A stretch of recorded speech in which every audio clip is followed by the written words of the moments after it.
बदकिस्मती औरत। रिम्मी की शादी को अभी कुछ दिन हुए थे। सारे मेहमान धीरे धीरे जाना शुरू हो गए थे।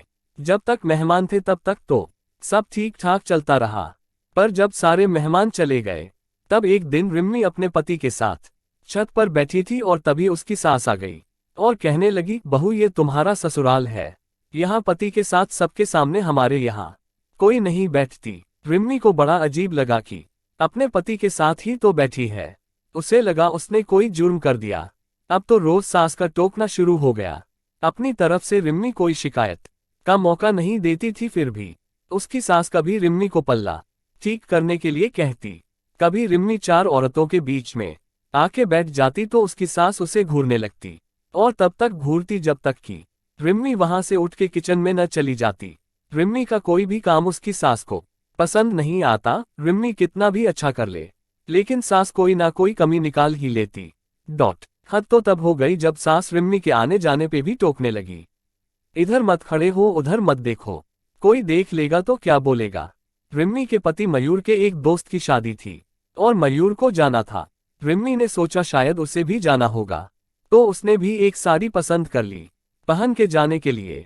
पर सास ने कहा, बहू हमारे यहाँ औरतें शादियों में नहीं जाती। रिम्मी बेबस हो गई, क्या कहती जब पति की रिम्मी का साथ नहीं देता। रिम्मी सोचने लगी, कैसा ससुराल है, यहाँ इतनी पाबंदी क्यों है, सब कुछ अजीब है।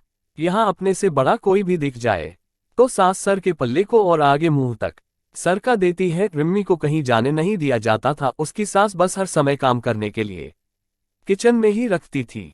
ऐसा लगता वो इंसान नहीं बैलकोलू हो, बस खटती रहे। रिम्मी सोचती ऐसा हमारे यहाँ तो नहीं होता, सब काम के साथ साथ हंसी मजाक भी करते हैं, सब बड़ों के साथ भी बैठते हैं और अपने पतियों के साथ भी रहते हैं। पर यहाँ मैं तो क्या कोई छोटा भी बड़ों के सामने बैठता नहीं है, हंसी मजाक की बात तो दूर है।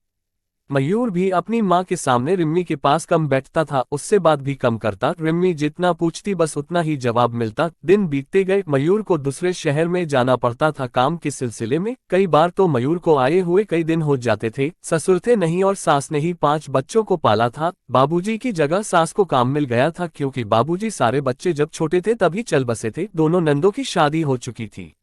बड़े भाई भाभी दूसरे शहर में नौकरी करते और रहते थे। छोटा देवर भी बाहर नौकरी करता था। मयूर बिचले बेटे थे जो साथ रहते थे। रिम्मी काम करके जब भी सुस्ताने बैठती तो उसकी सास फिर से कोई काम कह देती। आने जाने वालों का भी मेला लगा रहता था। रिम्मी को सब बहुत अजीब लगता था। वो सोचती अगर शादी ऐसी होती है तो वो कभी शादी ना करती। इस बार जब से मयूर शहर गए कई महीने हो गए, बिल्कुल भी नहीं आते थे और फोन करने पर फोन भी नहीं उठाते थे।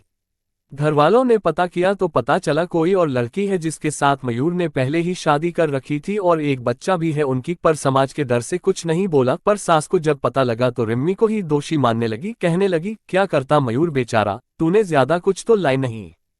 सोचा था शादी करके आएगी तो जिंदगी संवर जाएगी, पर मयूर को ही बाहर काम के लिए जाना पड़ता है। हो गया जो होना था, अब रोना कैसा, कौन सा तुम्हें छोड़ रहा। रिम्मी को जब पता लगा तो उसे झटका लगा, वह अंदर से टूट गई। रिम्मी के सारे सपने और जिंदगी बर्बाद हो गई थी।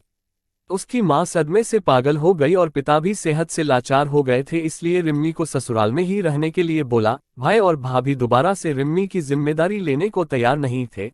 सबने अपना अपना पल्ला झाड़ लिया। रिम्मी सोच रही थी कि आज क्या मेरा मायके जाने पे भी रोक लग गई। वह मेरा घर नहीं था क्या, क्योंकि रिम्मी 12वीं कक्षा तक ही पढ़ी थी, इसलिए नौकरी भी नहीं कर सकती थी। रिम्मी के पास कोई चारा न था। वह ससुराल की इसी काल कोठरी में कैद होकर रह गई। उसे कोई सहारा देने वाला नहीं था। आज शादी के कई साल हो गए पर रिम्मी की जिंदगी खाली पन्नों की एक बंद किताब की तरह रह गई थी। लोगों की डर की वजह से नहीं जाती थी मायके।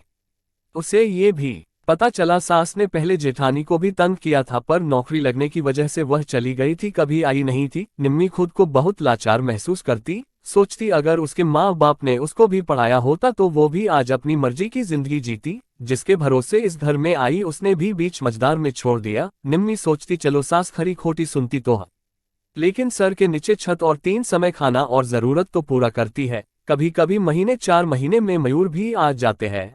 रिम्मी ने अपने जिंदगी से समझौता कर लिया है कि वही उसकी किस्मत है। अगर आज रिम्मी जैसी लड़कियां पढ़ी लिखी होती और उनके पास कोई नौकरी करने का तजुर्बा होता तो रिम्मी की जिंदगी ऐसी नहीं होती। रिम्मी अपने पैरों पे खड़ी होती। रिम्मी जैसी कितनी ही लड़कियां समाज में घिनौनी कुरीतियों का शिकार हो जाती हैं और दहेज न मिलने पर ससुराल और मायका दोनों दुश्मन बन जाते हैं। बाद में कोई मायका अपनी ही बेटी को नहीं रखता जब तक कि बेटी अपने पैरों पर न खड़ी हो, क्योंकि शादी होने के बाद बहुत काम माँ बाप होते हैं जो बेटी की जिम्मेदारी उठाते हैं। हर कोई यही कहता है बेटा वही किस्मत थी तुम्हारी, समझौता करो। और बेटी मजबूरी हो जाती है सब सहने पर किसी तजुर्बे के अभाव में बेटी के लिए मुश्किल हो जाता है, कोई उसे अपनाता नहीं है। इसलिए साक्षरता का भी तभी महत्व है जब बेटियों को पढ़ाई लिखाई के साथ उनके खुद के पैरों पे खड़ा होना भी सिखाएं। और ऐसे वक्त में अपनी बेटी बहन का साथ दे, उनको अकेला न छोड़ो। आशा करती हूँ आप मेरी बात से सहमत होंगे।